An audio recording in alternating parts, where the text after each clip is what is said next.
Yerusalem dalam bahasa Ibrani disebut Yerusalem, sementara dalam bahasa Arab sering disebut Bait Al-Muqaddas atau Al-Quds. Kota kuno yang berada di daerah timur tengah tersebut berada di wilayah kekuasaan Israel sejak tahun 1967. Yerusalem merupakan kota suci dari tiga agama Ibrahim, yaitu Islam, Kristen, dan Yahudi. Sejak dahulu menjadi wilayah yang diperebutkan untuk dikuasai. Perebutan tersebut menandakan bahwa Yerusalem adalah tempat penting dan strategis.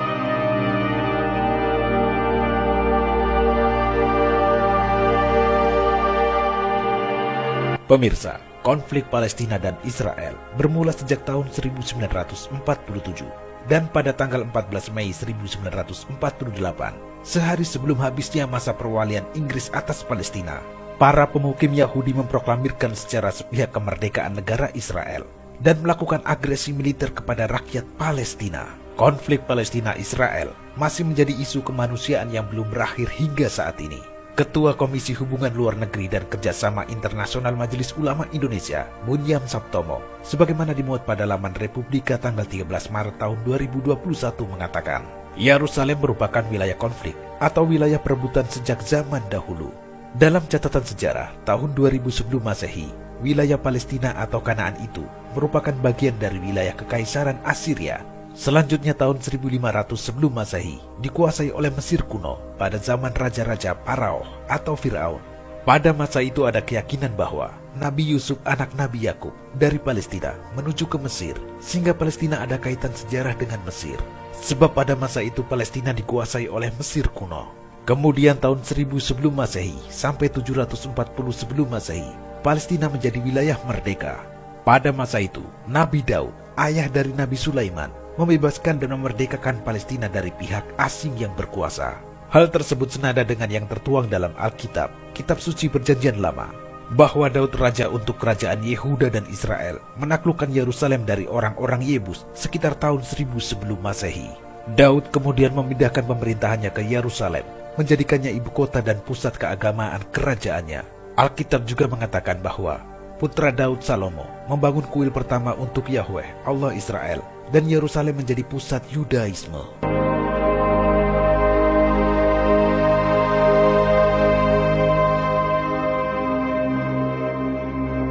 Pada tahun 700 sebelum Masehi sampai dengan 500 sebelum Masehi, selanjutnya Palestina dikuasai oleh Kekaisaran Neo-Assyria atau Neo-Babilonia. Kemudian penguasa berganti. Palestina dikuasai oleh kerajaan Persia. Selanjutnya Palestina dikuasai oleh kerajaan Helenik setelah invasi Alexander Agung atau Alexander the Great. Dan pada tahun 60 sebelum Masehi, saat Romawi menjadi kekaisaran yang besar, mereka berhasil menguasai wilayah Palestina. Penguasaan Romawi atas Palestina cukup panjang, hampir sekitar 700 tahun, hingga akhirnya wilayah Palestina direbut oleh umat Islam tahun 637 Masehi. Islam berkuasa cukup lama, sekitar 450 tahun.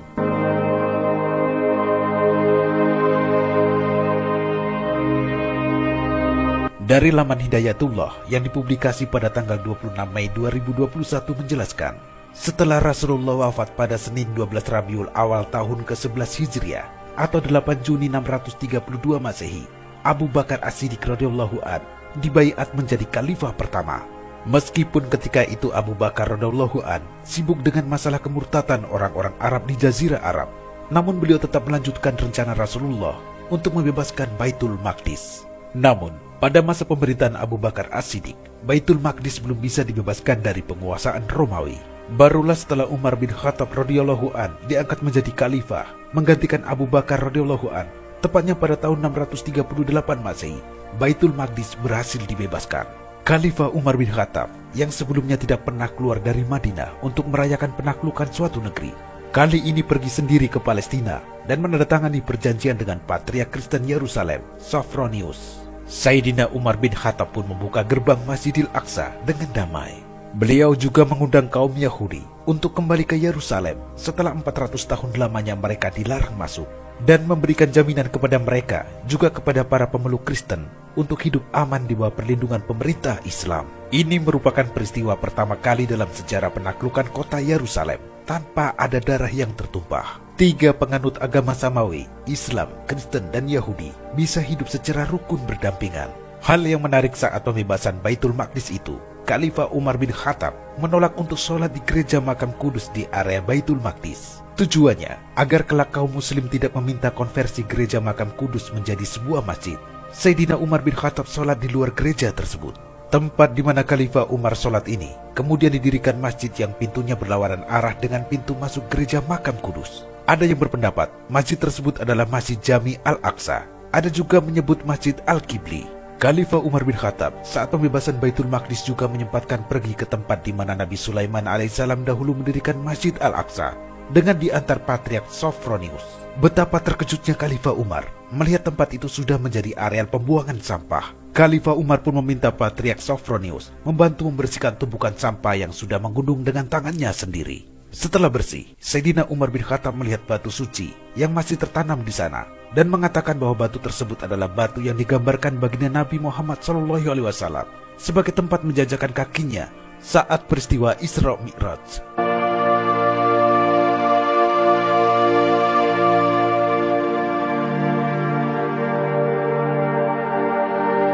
Pada tahun 691 Masehi, Khalifah Umayyah Abdul Malik bin Marwan memerintahkan pembangunan kubah sakrah, kubah batu atau Dome of the Rock di komplek Masjidil Aqsa. Menurut Samsuddin Al-Maqdisi, seorang sejarawan abad ke-10, tujuannya agar dapat mengimbangi kemegahan gereja-gereja monumental yang dibangun di Yerusalem ketika itu.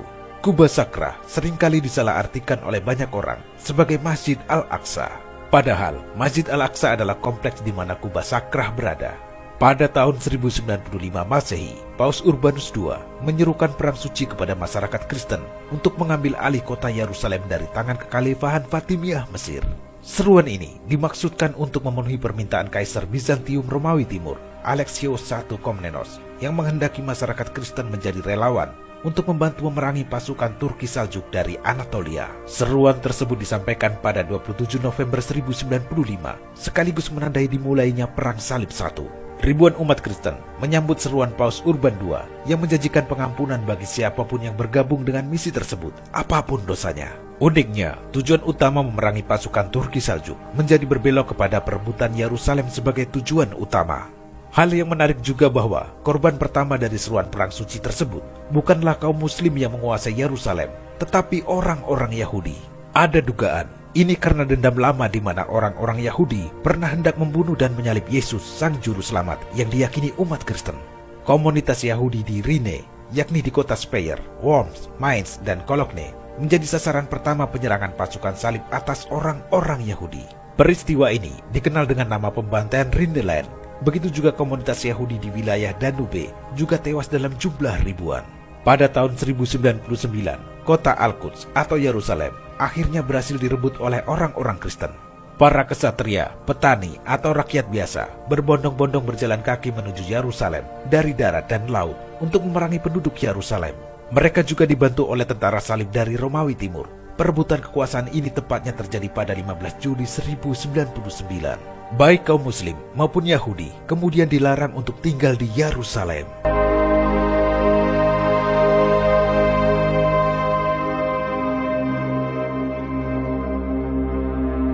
Tahun 1187, Salahuddin Al-Ayyubi berhasil membebaskan kembali Al-Quds Yerusalem dan menghapus larangan tinggal bagi orang-orang Yahudi. Pembebasan ini terjadi setelah pertempuran Hittin yang dimenangkan oleh Salahuddin Al-Ayyubi pada 2 Oktober 1187 Masehi. Menurut Karen Armstrong, dalam buku berjudul Perang Suci, tak ada satupun orang Kristen yang dibunuh saat pembebasan itu. Tak ada pula penjarahan. Tebusan bagi para tawanan ditetapkan amat rendah. Bahkan sebagian besar dibebaskan oleh Salahuddin karena merasa ibah melihat kehidupan masyarakat yang kesulitan ekonomi. Sebaliknya, orang-orang kaya kabur dengan harta benda mereka, termasuk uskup agung kekaisaran yang terburu-buru meninggalkan kota dengan kereta yang penuh harta benda. Imaduddin, penulis pribadi Salahuddin, mendesak agar Salahuddin menyita harta itu, tetapi Salahuddin menolak. Beliau membiarkan saja uskup itu kabur. Adapun Kaisar Heraklius diminta oleh Salahuddin untuk membayar tebusan untuk dirinya sebesar 10 dinar, sama seperti rakyatnya. Bahkan disediakan pengawal khusus untuk menjaga hartanya selama perjalanan ke Tire. Pada tahun 1244 Masehi, Palestina dan Baitul Maqdis atau Al-Quds menjadi bagian dari kerajaan Islam Tartar Khawarizmi.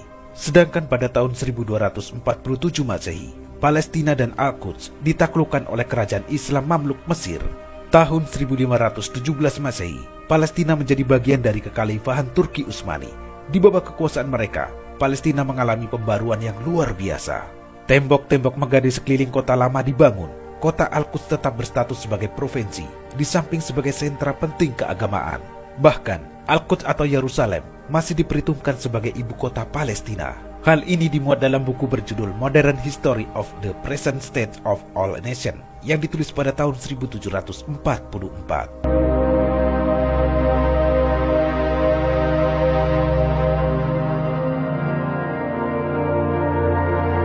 Tahun 1835, kelompok Yahudi membeli tanah di Palestina, lalu mendirikan sekolah Yahudi pertama di sana. Sponsornya adalah miliuner Yahudi Inggris bernama Sir Moshe Montefiore. Ia adalah anggota Freemasonry.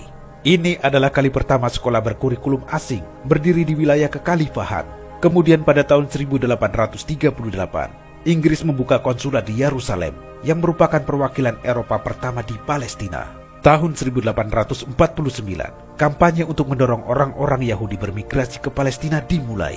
Pada tahun 1882, terjadilah imigrasi besar-besaran orang Yahudi ke Palestina dengan selubung agama, simpati, dan kemanusiaan bagi penderitaan Yahudi di Eropa.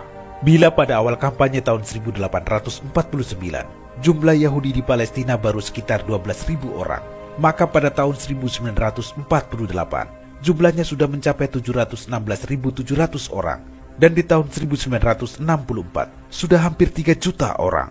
Tahun 1891, penduduk Palestina mengirimkan petisi kepada Khalifah Abdul Hamid II menuntut dilarangnya imigrasi besar-besaran ras Yahudi ke Palestina. Sayangnya, saat itu Khalifah Utsmani sudah menjadi pesakitan Eropa. Istilah ini muncul untuk menggambarkan keadaan Kekaisaran Utsmani yang saat itu tertinggal jauh dari negara-negara di Eropa.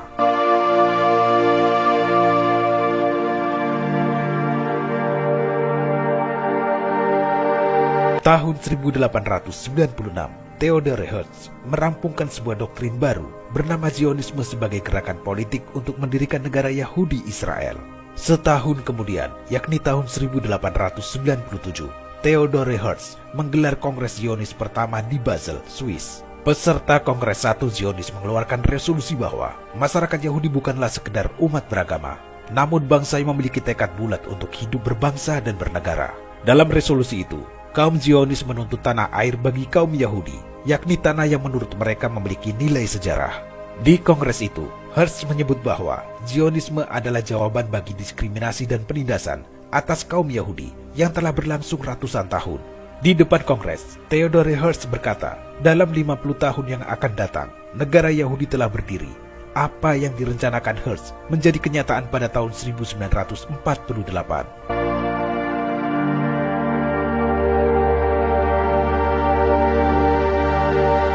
Tahun 1916 berlangsung perjanjian rahasia Sykes-Picot antara negara-negara sekutu, yakni Inggris, Prancis, dan Rusia saat Perang Dunia Pertama sedang berkecamuk. Dalam perjanjian itu, mereka membagi akses kepada wilayah jajahan. Inggris mendapat akses kepada Palestina. Perang Dunia Pertama berakhir dengan kemenangan sekutu. Setahun kemudian, yakni tahun 1917, Menteri Luar Negeri Inggris yang berketurunan Yahudi, Arthur James Balfour, menghubungi pemimpin Zionis Inggris, Lord Rothschild, meminta agar orang-orang Yahudi membantu mereka memerangi Jerman. Sebagai imbal balik, Inggris mengeluarkan deklarasi Balfour pada 2 November 1917. Isi deklarasi tersebut yaitu menjanjikan tanah Palestina kepada kaum Yahudi sehingga mereka bisa membentuk negara sendiri, yakni negara Israel. Komposisi masyarakat Palestina pada bulan Desember 1918 atau setahun setelah deklarasi Balfour terdiri atas 512.000 Arab Muslim, 60.000 Arab Kristen, dan 90.000 Yahudi. Tahun 1922, Liga Bangsa-Bangsa, cikal bakal PBB, memberi mandat kepada Inggris untuk menguasai Palestina. Sementara di tahun 1947, Perserikatan Bangsa-Bangsa merekomendasikan pemecahan Palestina menjadi 2 negara, yakni Arab dan Israel.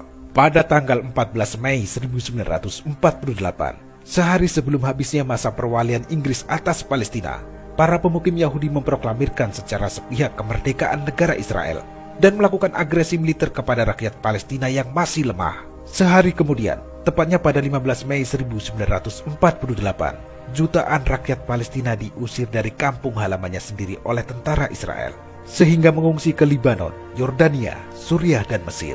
Palestinian Refugees atau pengungsi Palestina menjadi tema dunia saat itu. Hari pengungsian ini diperingati sebagai Hari Nakbah.